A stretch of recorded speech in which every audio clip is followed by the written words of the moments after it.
একদমই ঘরোয়া উপকরণ দিয়ে বানাবো আর সত্যি কথা বলতে স্বাদ তো অসাধারণ হয়।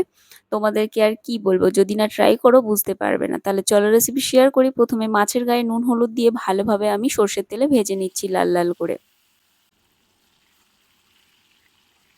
তো দেখো মাছটা কিন্তু লাল লাল করে ভালোভাবে ভাজা হয়ে গেছে। ওই কড়াইয়ের মধ্যে আবারও একটু সর্ষের তেল দিয়ে পেঁয়াজ কুচি আর নুন দিয়ে ভেজে নিচ্ছি। এরপরে টমেটো কুচি কাঁচা লঙ্কা কুচি দিয়ে ভালোভাবে নাড়িয়ে চাড়িয়ে নেওয়ার পরে দিয়ে দিলাম রসুন বাটা। এরপরে স্বাদমতো চিনি, শুকনো লঙ্কার গুঁড়ো, হলুদের গুঁড়ো আর একটু জল দিয়ে ভালোভাবে মশলাটাকে কষিয়ে নিচ্ছি। সর্বশেষে দেবো আমি আদা বাটা। আদা বাটাটা দিয়ে ভালোভাবে কষিয়ে নেওয়ার পরে এখন দিয়ে দিচ্ছি জল। জলটা দিয়ে ভালোভাবে মশলার সাথে মিশিয়ে নেওয়ার পরে ভাজা মাছগুলো এক এক করে আমি দিয়ে একটু ঢাকা রেখেছিলাম।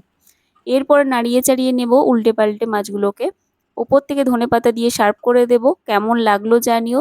ভালো লাগলে একটা লাইক শেয়ার করে দিও। তো চলো সবাইকে টাটা।